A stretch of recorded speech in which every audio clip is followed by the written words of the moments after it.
Muito bem. Bom, gerenciamento de custos é composto de 4 processos, a área de gerenciamento de custos. Então, primeiro, planejar o gerenciamento, estimar os custos, determinar o orçamento e, finalmente, controlar os custos. Eu vou chutar aqui que os 3 primeiros são da área de planejamento, e o último é da área de monitoramento e controle. A gente vai ver isso logo logo. E aí a gente tem que, antes de falar sobre gerenciamento de custos, falar sobre alguns conceitos dessa parte de custos. Começamos falando do custo total de propriedade, TCO, Total Cost of Ownership. Independentemente do tipo de projeto, nós precisamos tomar algumas decisões. Por exemplo, alugar ou comprar uma máquina. Quando adquirimos um bem ou quando somos donos de algum objeto, passamos a ter o que chamamos de custo de propriedade. Um carro, por exemplo, acarreta em gastos mecânicos, multa, gasolina, impostos e etc. Tudo isso são exemplos de custo de propriedade do veículo. Quando utilizamos um serviço como táxi, por exemplo, e o motorista bate o carro, não é nossa responsabilidade pelo conserto. Portanto, o custo de propriedade é do motorista e não do passageiro. Exatamente. Então, esse primeiro conceito é importante para a gente tomar a decisão se a gente vai comprar ou se a gente vai alugar. Essa decisão ela sempre acontece quando a gente está falando de custos no início de um projeto, no planejamento do projeto. Então, o TCO, custo de propriedade, está relacionado ao custo de manutenção de um bem, de uma propriedade e de um serviço. Quando um serviço é de outra parte, o custo de propriedade é dessa parte e não nosso. Assim, muitas vezes é interessante considerar isso nos projetos. Temos que entender que o custo do projeto faz parte do custo global. Muitos gerentes de projeto vão em reuniões e fazem planejamentos, mas esquecem de adicionar ao plano do projeto o tempo gasto na reunião, tanto o seu próprio tempo quanto dos assistentes. Então, eles esquecem que o esforço de gerir o projeto também faz parte do custo do projeto. E isso inclui o time de desenvolvimento, o aluguel de máquinas e assim por diante. Nós trabalhamos com os custos diretos e os custos indiretos. O custo indireto é todo aquele custo que não podemos relacionar diretamente a uma entrega. Por exemplo, temos que construir um software, então precisamos de um computador, energia elétrica, água e um refeitório para fazer as refeições. Mesmo que o espaço no qual estamos trabalhando já exista, esses custos devem ser contabilizados no projeto. O custo indireto não está relacionado diretamente com a atividade em questão. Custo direto, por exemplo, é um homem-hora trabalhado para desenvolver um software. É o custo que você consegue atrelar diretamente ao trabalho empenhado para construir uma entrega. Então, rastreando a EAP, apontamos tudo que é custo direto do que apontamos que é custo direto do que você vai investir diretamente. Essa diferença é importante porque quando a gente fala de custo indireto, geralmente são custos que você vai poder diluir se a sua empresa estiver trabalhando em mais de um projeto. Por exemplo, vamos dizer que o custo da energia elétrica que você paga no seu escritório. Esse custo, se o escritório estiver trabalhando em 5 projetos diferentes, ele vai poder ser rateado pelos 5 projetos. Mas mesmo sendo rateado pelos projetos todos, ele não deixa de ser um custo para o seu projeto, apesar de ser indireto. Outro conceito bem interessante é o custo afundado, ou sunk cost. Este custo diz respeito a tudo aquilo que foi gasto previamente ao planejamento. Por exemplo, um projeto que estava em andamento, um projeto que já estava em andamento. O custo afundado é tudo aquilo que foi gasto até o momento. Neste exemplo, o projeto previa 10 mil, mas 5 mil foram gastos e não podem ser recuperados. Custo afundado são custos não recuperáveis. Outro conceito é o custo da operação. A partir do momento em que os custos do projeto forem definidos e o trabalho começou, entram em cena os custos de operação. Custo de operação e custo de projeto são distintos. Os custos da operação são referentes à execução do que foi projetado e dos projetos são e de projetos são definidos pelo gerente de projetos durante o planejamento. Muito bem. Esse custo afundado ele é importante a gente entender que é chamado de afundado como você afunda o navio. É o tipo de coisa que depois que você afundou, não volta mais. Por isso, sunk costs. É um dinheiro que, se em algum momento você quiser parar o projeto, ó, vamos suspender o projeto. A gente tem que parar aqui para não continuar gastando mais. Esse continuar não gastando mais implica que o dinheiro que você já gastou já era. Esse não volta atrás, entenderam? Por isso, o custo afundado. O custo das alternativas é referente a quanto custa optar pelo caminho A e não pelo caminho B. Sabendo qual é o custo de cada alternativa, podemos optar pela melhor decisão. Ainda temos o conceito de depreciação. Por exemplo, se compramos um computador para um projeto de 1 ano, além de custo de propriedade da compra, também temos que calcular a depreciação, pois dentro de 1 ano este computador vai valer menos do que o valor pelo qual foi adquirido. Temos ainda a Raw Order of Magnitude, ROM, ou ordem de grandeza. Quando começamos um projeto, ele pode ter uma enorme variação de custo e prazo, ou seja, dentro do escopo temos a possibilidade de completar o projeto antes do tempo, custando menos, ou depois do prazo da entrega, custando mais caro. Mais 2 conceitos fundamentais são as técnicas de top-down e bottom-up. Elas são conceitos relacionados à forma como entendemos o projeto e como realizamos as estimativas. O top-down é quando fazemos uma avaliação análoga, avaliando experiências passadas de cima para baixo. O bottom-up é quando analisamos todos os fatores do projeto, todos os itens da nossa EAP e somando-os, chegamos a uma conclusão de baixo para cima. A avaliação análoga é quando você compara o seu projeto com o outro projeto que você já executou. Ou seja, você faz uma analogia de projetos. Você pega um projeto mais ou menos semelhante em termos de tamanho, em termos de dificuldade, e verifica quanto você gastou lá e faz uma comparação para chegar num valor desse projeto que você está trabalhando agora. Já o bottom-up, você vai fazer isso com cada pequena parte que vai ser executada no projeto, cada pacote de trabalho, para você chegar num custo total. Você vai somando e chega num custo total. Vamos ver se tem mais alguma coisa nessa parte de conceitos. Sim, essa eu mesmo vou falar. Então, os processos planejar, gerenciamento de custos, estimar os custos e determinar o orçamento são dos grupos de processo de planejamento, como eu tinha falado, e o controlar os custos é da parte de monitoramento e controle. Vamos então iniciar com planejar o gerenciamento de custos. Então a gente recebe o termo de abertura do projeto, plano de gerenciamento de cronograma e riscos e, como sempre, fatores e ativos da empresa, para gerar o plano de gerenciamento de custos. Planejar o gerenciamento de custos, então, é o processo de definir como os custos do projeto são estimados, orçados, gerenciados, monitorados e controlados. O principal benefício desse processo é o fornecimento de orientações e instruções sobre como o custo do projeto serão gerenciados ao longo de todo o projeto. E aí a gente tem aqui o fluxo de entrada com os processamentos e a saída, sendo que a entrada eu já tinha falado, né, o termo de abertura de projeto, os planos de cronograma e riscos e fatores e ativos da empresa. Como ferramentas e técnicas, a gente vai usar opinião especializada, análise de dados e reuniões para produzir a saída, que é o plano de gerenciamento de custos. Desses documentos que nós temos aqui, o número 60 e o número 61, a gente ainda não tinha falado sobre eles. Vamos falar sobre o plano de gerenciamento de riscos, então, aqui na página 60. Plano de gerenciamento de riscos. O plano de gerenciamento dos riscos é um componente do plano de gerenciamento do projeto que descreve como as atividades de gerenciamento dos riscos serão estruturadas e executadas.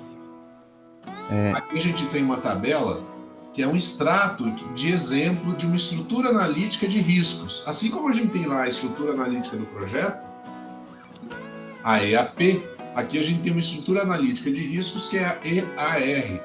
Você pega aqui no nível 2, nessa terceira coluna, todas as possibilidades de risco. Quer dizer, você pode ter errado na definição do escopo, na definição de requisitos, na tecnologia, e aí você vai elencando todas as horas, os pontos em que você pode ter algum risco real acontecendo no projeto. Esses riscos são agrupados nesses 4 tipos de risco: risco técnico, de gerenciamento comercial externo, e todas essas fontes de risco do projeto vão ser monitoradas por uma atividade de gerenciamento de risco se a gente ainda não chegou lá. O plano de gerenciamento dos riscos pode incluir estratégia dos riscos, descreve a abordagem do gerenciamento de risco, metodologia, define as abordagens, ferramentas e fontes de dados específicas que serão usadas para realizar o gerenciamento dos riscos, papéis e responsabilidades, define o líder, o apoio e os membros da equipe para cada atividade e suas responsabilidades, financiamento. Identifica os fundos necessários para realizar as atividades relacionadas ao gerenciamento dos riscos do projeto. Prazo.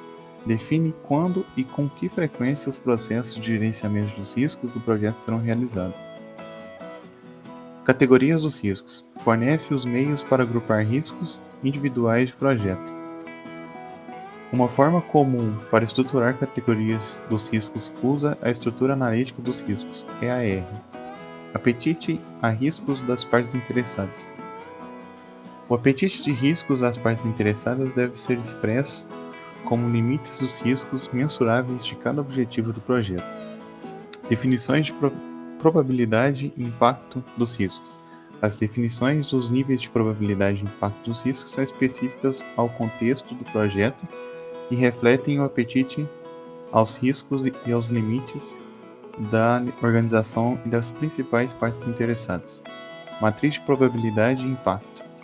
Oportunidades e ameaças são representadas em uma matriz de probabilidade e impacto comum, usando definições positivas de impacto para oportunidades e definições de impacto negativos para ameaças. Formatos de relatórios. Os formatos de relatórios definem como os resultados do processo de gerenciamento dos riscos do projeto serão documentados, analisados e comunicados.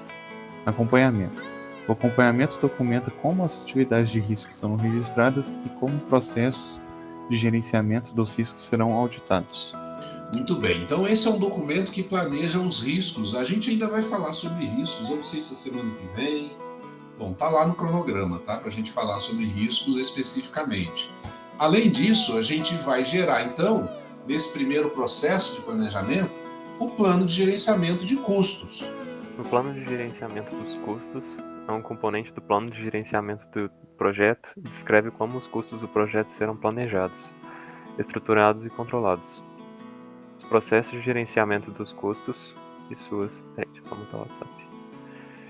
respectivas ferramentas e técnicas estão documentadas no plano de gerenciamento dos custos. Conteúdo do documento. As unidades de medida. Cada unidade usada em medições, como horas, dias ou semanas para medida de tempo, metros, litros, quilômetros para medidas de quantidade, é definida para cada um dos recursos. Nível de precisão. Este é o grau em que as estimativas dos custos serão arredondadas para cima ou para baixo.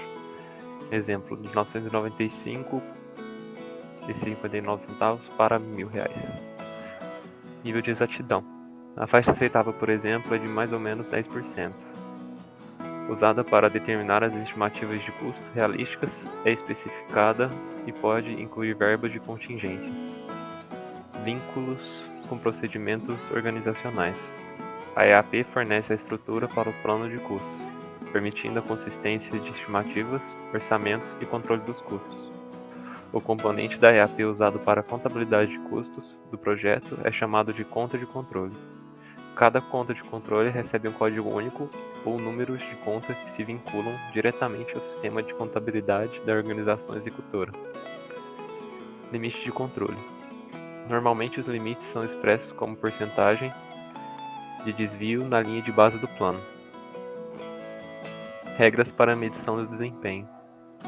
As regras para a medição de desempenho do gerenciamento do valor agregado, GVA, estão estabelecidas, por exemplo, no plano dos custos POD.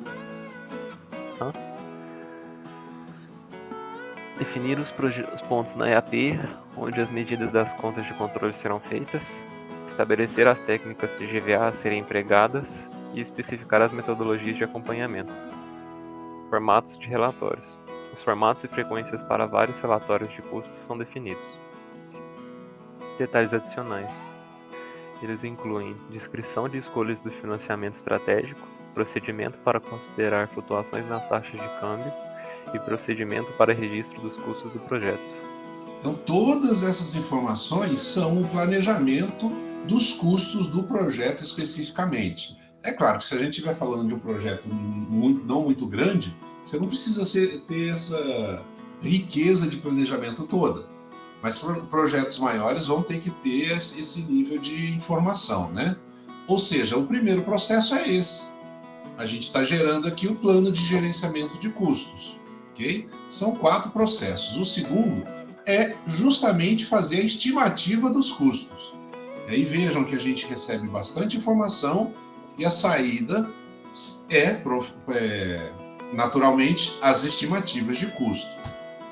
O processo pela qual se desenvolve uma estimativa de custos dos recursos necessários para executar o trabalho do projeto.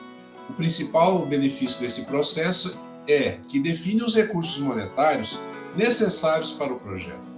Uma estimativa de custo é uma avaliação quantitativa dos custos prováveis dos recursos necessários para completar a atividade.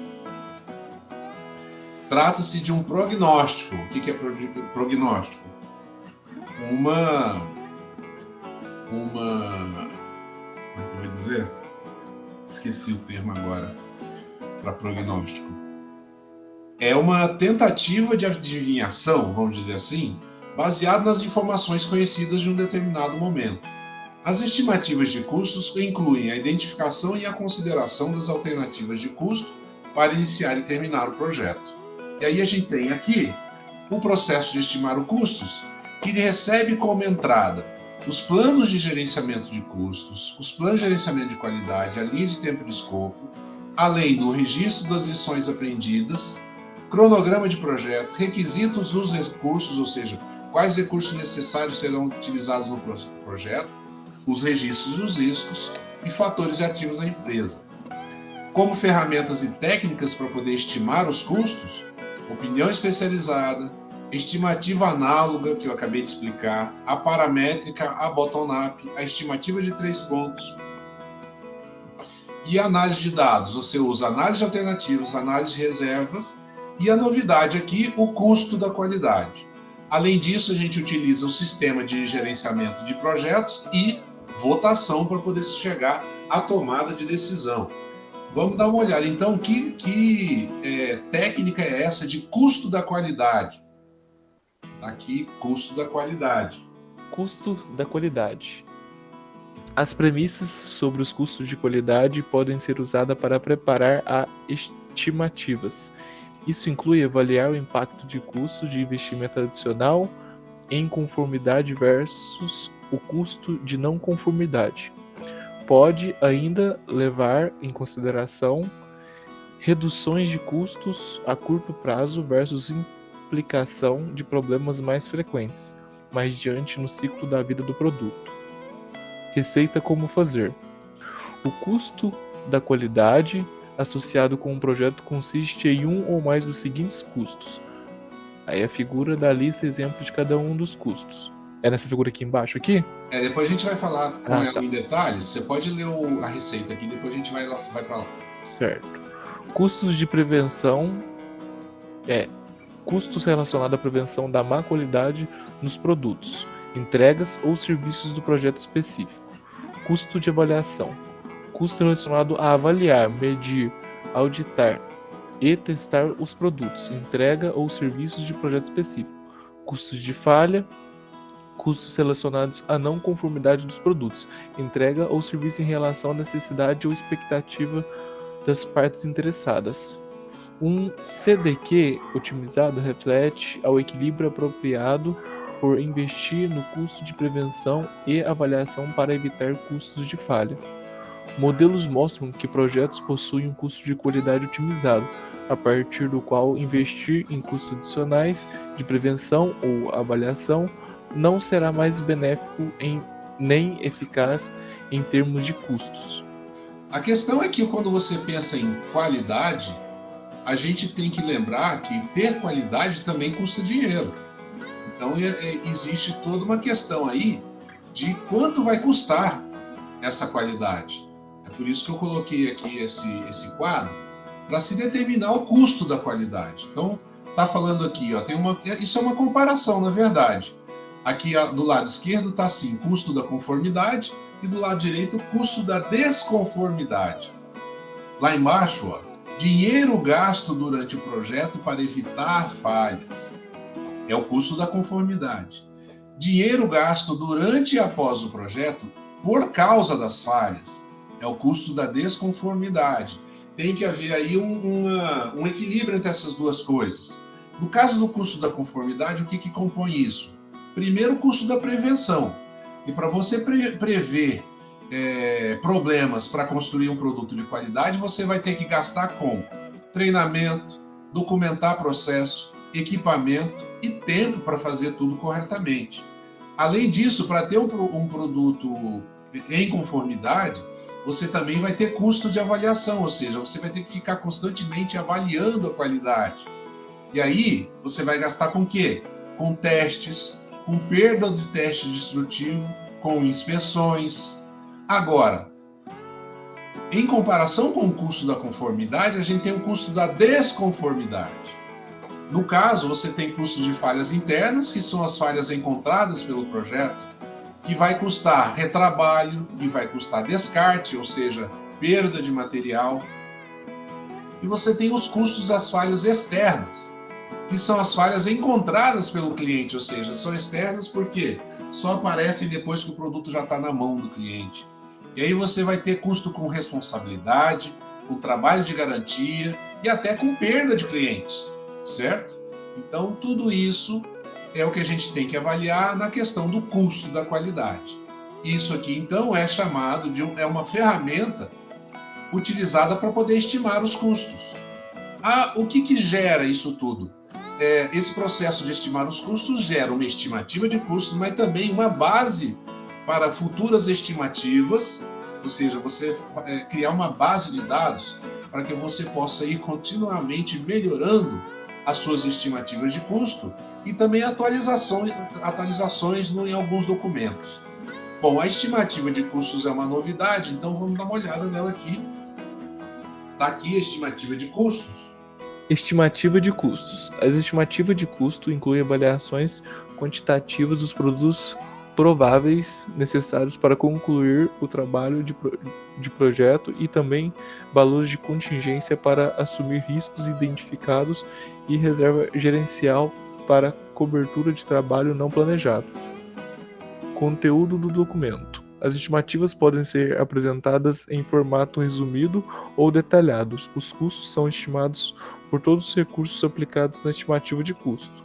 Isso inclui, entre outros, mão de obra direta, materiais, equipamentos, serviços e instalações, tecnologia da informação e categorias especiais, tais como os custos de financiamento, incluindo taxas de juros, provisão para inflação, taxas de câmbio ou reserva de contingência para custos. Os custos indiretos, sim, incluídos na estimativa do projeto, podem ser incluídos no nível de cada atividade ou em níveis mais altos. Então, tá sempre lembrando aí que custo indireto também é custo, né? Essas estimativas, então, vão servir para a gente gerar o próximo documento. Bom, então geramos aqui a estimativa de custos. O próximo processo é determinar o orçamento. E você vai fazer isso utilizando a estimativa de custos que você recebeu do processo anterior, além de gerar alguns documentos aqui. Vamos dar uma olhada neles. Mas antes, o que é determinar o orçamento? O processo de determinar o orçamento agrega os custos estimados de atividades individuais ou pacotes de trabalho para estabelecer uma linha de base dos custos autorizada. O principal benefício desse processo é a determinação da linha de base dos custos para monitoramento e controle do desempenho do projeto. E aí a gente tem aqui como determinar o orçamento. Vocês podem ver que o número de documentos de entrada é bem grande. Então a gente tem o plano de gerenciamento de custos, o plano de gerenciamento de recursos, a linha de base de escopo, base de estimativa, estimativa de custos, cronograma do projeto, registro de riscos, o business case, plano de gerenciamento de benefícios, os acordos que a empresa, o projeto pode ter feito com clientes e fornecedores e fatores e ativos da empresa. Desses todos aqui, o que a gente ainda não discutiu foi o plano de gerenciamento de recursos. O plano de gerenciamento dos recursos é o componente do plano de gerenciamento do projeto que fornece orientação sobre como os recursos do projeto devem ser classificados, alocados, gerenciados e liberados. Pode ser dividido em plano de gerenciamento da equipe e do plano de gerenciamento de recurso físico, de acordo com as especificidades do projeto. Do conteúdo do documento: identificação do recurso, métodos para identificar e quantificar os recursos físicos e de equipe necessários. Adquirir recursos: orientação sobre como adquirir recursos físicos e de equipe para o projeto. Papéis e responsabilidades. Papel: a função assumida ou ser designada a uma pessoa no projeto. Autoridade: o direito de aplicar recursos do projeto, tomar decisões, assinar aprovações, aceitar entregas, influenciar outras pessoas para executar o trabalho do projeto. Responsabilidade: as obrigações e o trabalho que se espera em um membro de equipe do projeto execute. Competência: a habilidade e a capacidade necessária para concluir as atividades. Se os membros da equipe do projeto não têm a competência necessária, o desempenho pode ser prejudicado. Organogramas do projeto. Um organograma do projeto é uma exibição gráfica de um membro de equipe do projeto e suas relações hierárquicas. Pode ser formal ou informal, altamente detalhado ou amplamente estruturado, dependendo das necessidades do projeto. Gerenciamento dos recursos de equipe do projeto. Orientação sobre os recursos de equipe do projeto podem ser definidos, mobilizados, gerenciados e, por fim, liberados. Treinamento. Estratégias de treinamento para membros de equipe, desenvolvimento de equipe. Métodos para desenvolver a equipe do projeto. Controle de recursos. Métodos para garantir que o recurso físico adequado estejam disponíveis conforme necessário e que a aquisição de recursos físicos seja otimizada para o necessário do projeto. As necessidades do projeto. Plano de reconhecimento. Quais reconhecimentos e recompensas serão concedidos aos membros da equipe e quando eles serão concedidos. Então, quando a gente fala de recursos, a gente não está falando só de recursos humanos, ou seja, as pessoas, a equipe, a gente está falando de recursos físicos também. E tudo isso compõe um plano de gerenciamento de recursos que é utilizado como entrada para você determinar o orçamento. É claro que você precisa dessa informação para determinar o orçamento, não é mesmo? E aí, que ferramentas e técnicas eu vou utilizar para determinar o orçamento? Primeiro, opinião especializada. Segundo, uma técnica chamada agregação de custos. Vamos a ela aqui, agregação de custos. As estimativas de custos são agregadas por pacotes de trabalho de acordo com a EAP. As estimativas de custo do pacote de trabalho são agregadas para os níveis de componentes mais altos da EAP, como contas de controle, e por fim para todo o projeto. O que ele quer dizer com isso? Você vai fazer a estimativa dos custos, é uma técnica que você pode utilizar para cada pacote de trabalho. Vamos dizer que o seu software que você vai desenvolver, ele vai ter 25 telas. 25 telas. Tá? Como elas serão encaixadas e como uma vai levar a outra, depois a gente pensa. Mas cada tela dessa é um pacote de trabalho. E aí você vai agregando aos componentes mais altos até chegar no valor para o projeto todo. Essa é a ideia da agregação de custos. Além disso, nós temos análise de reservas, que a gente já viu anteriormente, e a revisão das informações históricas. Revisar informações históricas pode ajudar a desenvolver estimativas paramétricas ou análogas. As informações históricas podem incluir características dos projetos, parâmetros, para desenvolver modelos matemáticos de previsão do custo total do projeto. Tais modelos podem ser simples, por exemplo, a construção residencial é baseada num custo por metro quadrado, ou complexos, por exemplo, um modelo de custo para desenvolvimento de software usa múltiplos fatores separados de ajuste para cada qual com numerosos pontos internos. Receita. Tanto o custo como a exatidão de modelos análogos e paramétricos podem variar. Tanto o custo como a exatidão de modelos análogos e paramétricos podem variar muito, eles são provavelmente mais confiantes quando informações históricas usadas para desenvolver modelos são precisas, os parâmetros usados no modelo são facilmente quantificáveis e os modelos podem ser ajustados quanto à sua escala, de tal modo que funcionem para projetos grandes, pequenos e suas fases. Então, uma das técnicas para você determinar o orçamento do projeto atual é você fazer revisão das informações históricas dos outros projetos que você já trabalhou. E isso que está sendo dito aqui, basicamente, tá? E, inclusive, está faltando um T aqui em parâmetros, né, nessa parte aqui. Bom, depois eu ajeito isso. Além da revisão de informações históricas, também tem outra técnica chamada reconciliação dos limites de recursos financeiros. Vamos dar uma olhada nessa outra técnica. Conciliação dos limites de recursos financeiros.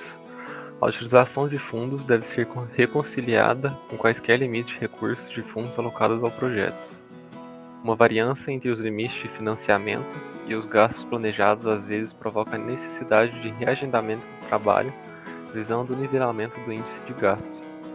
Isso pode ser atingido através da aplicação de restrições de datas impostas para o trabalho no cronograma do projeto. Bom, basicamente você tem que sempre lembrar de que existe limite financeiro para aquilo que você pretende fazer. E o orçamento, você tem que estar, durante a construção do orçamento, sempre de olho nesses limites. É claro que a gente pode pensar, não, mas a gente pode sempre pedir um empréstimo. O problema é que quando você pede um empréstimo, você está gerando mais custo. Porque existe o custo do dinheiro emprestado, que é o tal do juro. Ou seja, toda vez que você pede empréstimo, você resolve o problema, mas você cria outro, que é o aumento dos custos relativos a receber aqueles limites daquele recurso financeiro, né? E, finalmente, financiamento, que também é uma ferramenta possível, que é justamente o que eu estava falando agora, o tal do empréstimo. Financiamento envolve obter recursos financeiros para projetos. Em projetos de infraestrutura de longo prazo, indústrias e de serviços públicos, é comum procurar financiamento de fonte externa. Se o projeto receber financiamento externo, a entidade financiadora pode ter algumas exigências que podem ser cumpridas. Muito bem. Lembrando que você fazer financiamento é colocar mais custo num projeto e isso tem que ser levado em conta.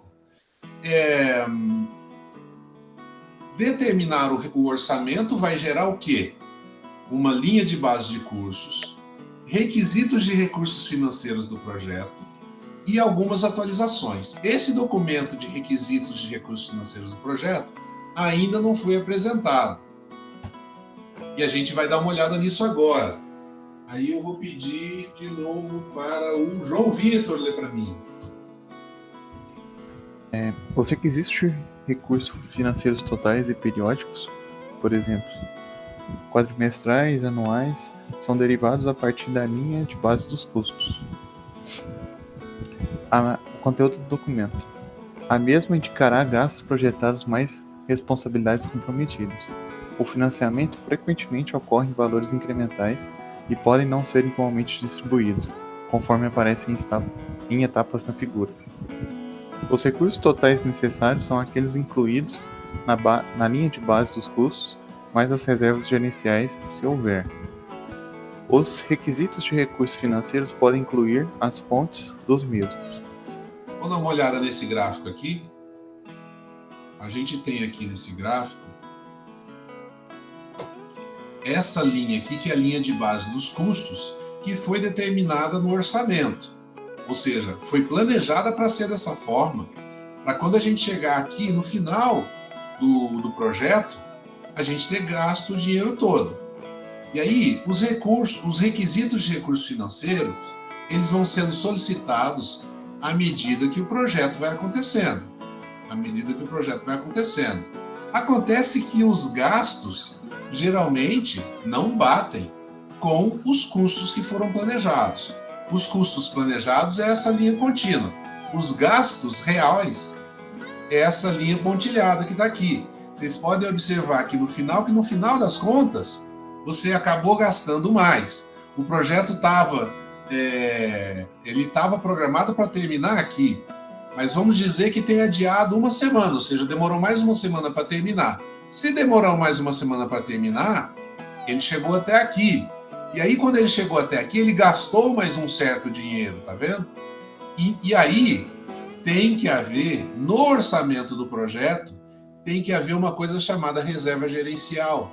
É aquele dinheiro que o gerente de projeto sabe que tem à disposição, mas ele só vai gastar se realmente for necessário. E outra, ele não conta para ninguém que aquele dinheiro existe, porque senão a equipe inteira vai ficar contando com ele. Entenderam? Essa é a ideia, então, desse gráfico que está aqui. Ela expressa bem o que acontece em tudo quanto é projeto quando a gente fala de recurso financeiro. Mas a gente ainda não terminou, a gente está no processo 3. Até agora a gente estava falando de planejamento do orçamento, agora a gente vai falar do controle do orçamento. E aí vamos dar uma olhada aqui, vocês podem ver que esse processo ele tem uma infinidade de informações de entrada e uma infinidade de atualizações também. Controlar os custos é o processo de monitoramento do andamento do projeto para atualização do seu orçamento e gerenciamento das mudanças feitas na linha de base dos custos. O principal benefício deste processo é manter a linha de base dos custos atualizada ao longo de todo o projeto. Podem ver aí que controlar os custos significa o quê? Você receber como entrada o plano de gerenciamento de custos e as linhas de base de custos e medição de desempenho, além dos registros de lições aprendidas, os requisitos de recursos financeiros do projeto, os dados de desempenho do trabalho e os ativos das empresas. As ferramentas e técnicas são, além da opinião especializada, ou seja, se você tiver uma pessoa do setor financeiro para te ajudar, ótimo, ele vai ser a sua opinião especializada. Além de fazer análise de valor agregado, de variação, de tendências, de reservas, você também vai usar o sistema de informações de gerenciamento de projetos e uma técnica chamada índice de desempenho para término, que é o que a gente vai falar agora. Está aí o índice de desempenho para término. Índice de desempenho para término, IDPT, é uma métrica de desempenho de custos que deve ser alcançado com os recursos restantes a fim de cumprir uma meta especificada de gerenciamento, expressa como a razão do custo para terminar o trabalho a ser executado em relação ao orçamento restante. Receita de como fazer. O IDPT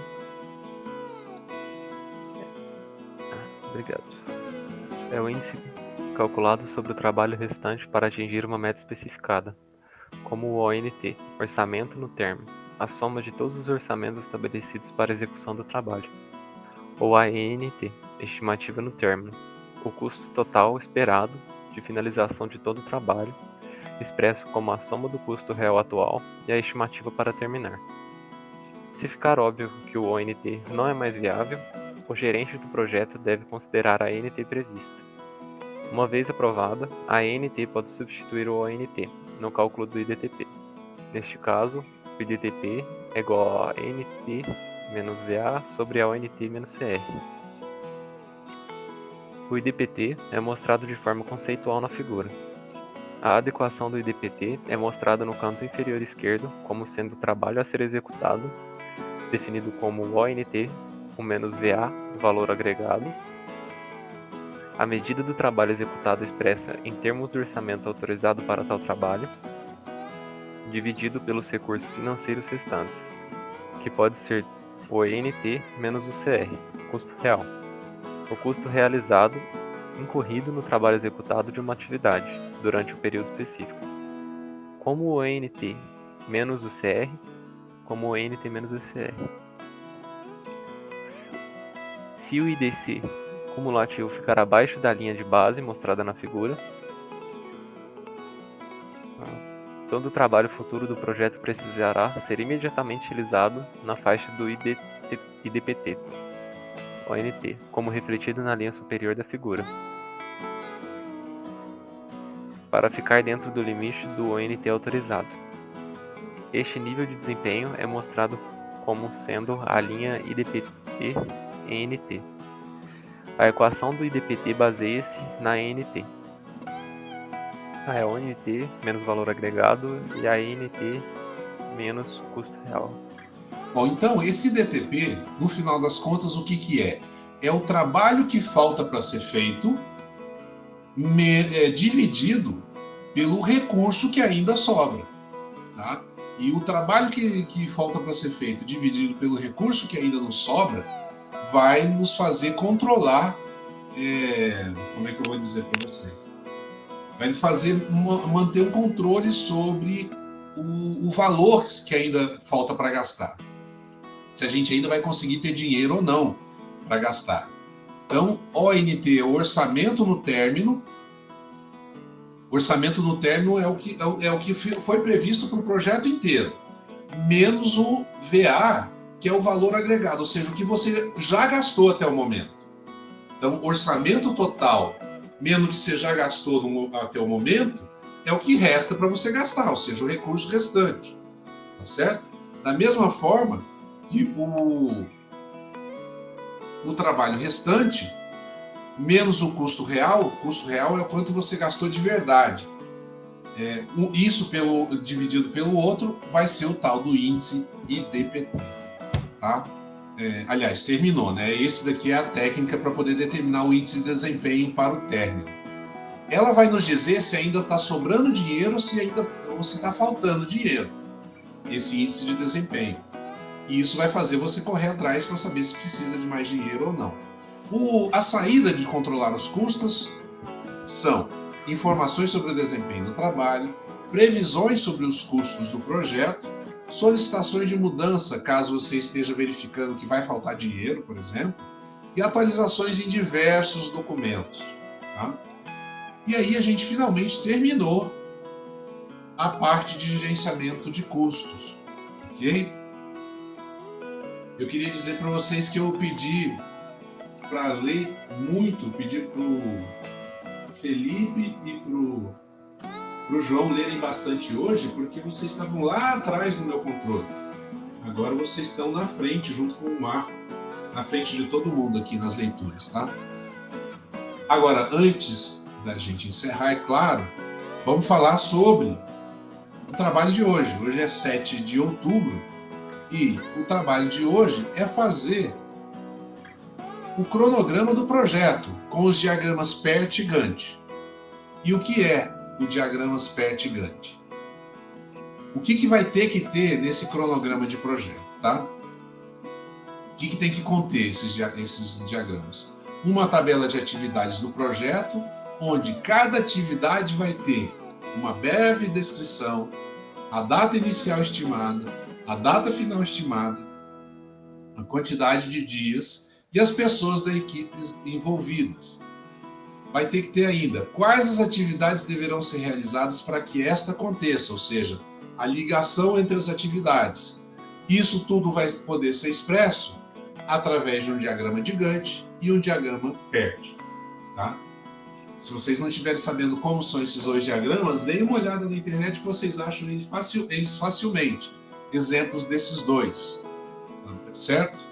Os seus diagramas deverão ter conceitos do conteúdo 6, ou seja, processos em paralelo, marcos de referência, antecipações e esperas. E esse trabalho é para entregar hoje, o limite da data é hoje, ou seja, é um trabalho para ser feito em sala de aula. Inclusive tem gente que já até entregou, 3 já entregaram, provavelmente o João, o Felipe e o Marco, né? Eu imagino. Não, eu não fiz ainda não. Tudo bem. Bom, deixa eu parar aqui. Então é isso, pessoal. Esse trabalho é um trabalho para ser entregue hoje, tá? E caso vocês tenham alguma dificuldade, como sempre, eu aviso vocês que eu vou estar à disposição aqui até as 10h20. Beleza? Alguma pergunta, algum comentário sobre a aula de hoje? Tem alguma ferramenta? Não, dúvida não, mas tem alguma ferramenta que facilita a criação desses diagramas? Muitas. A que eu costumo, além do Microsoft Project, que é mais famosa, né? Eu recomendo para vocês utilizarem aquela que é gratuita, que eu sempre falo, que chama Project Libre. Essa é bem levinha, tá? E você acha fácil para download. Chama Project Libre, com B. Depois dê uma olhada lá. Lá você pode lançar as atividades. Ah, tem o Lucid Chart também. Muito bem, João. Isso mesmo. O Lucid Chart, ele cria Gantt, essas coisas? Eu achei que eles eram só para UML. Eu acho que o Lucid Chart ele é para você fazer qualquer tipo de diagrama, não é isso, João? Acho que tem uns modelos lá. Aí, às vezes tem. Mas no caso, João, a gente está falando de ferramentas de gerenciamento de cronograma mesmo, no momento onde você vai lançando as atividades, ele já vai gerando os diagramas automaticamente, entendeu? Eu não sabia que era assim, não. Eu achei que ia ser, tipo, igual o Lucid Chart, você mesmo ia colocando ela. Não. O Project Libre, por exemplo, ele permite que, à medida que você vai lançando os dados, tipo numa planilha, ele já vai gerando todos os dois diagramas, o Gantt e o PERT. É igual o Gira, mais ou menos. Oi? Igual o Gira, mais ou menos. Gira eu não conheço. Bom, de qualquer maneira, gente, o trabalho é para hoje. Não deixem para outro dia, senão vocês perdem ponto. Tá bom? Tá bom. No mais, se precisarem de mim, tô aqui. Se não precisar, até semana que vem. Isso, falou, professor. Até semana que vem. Até mais, João.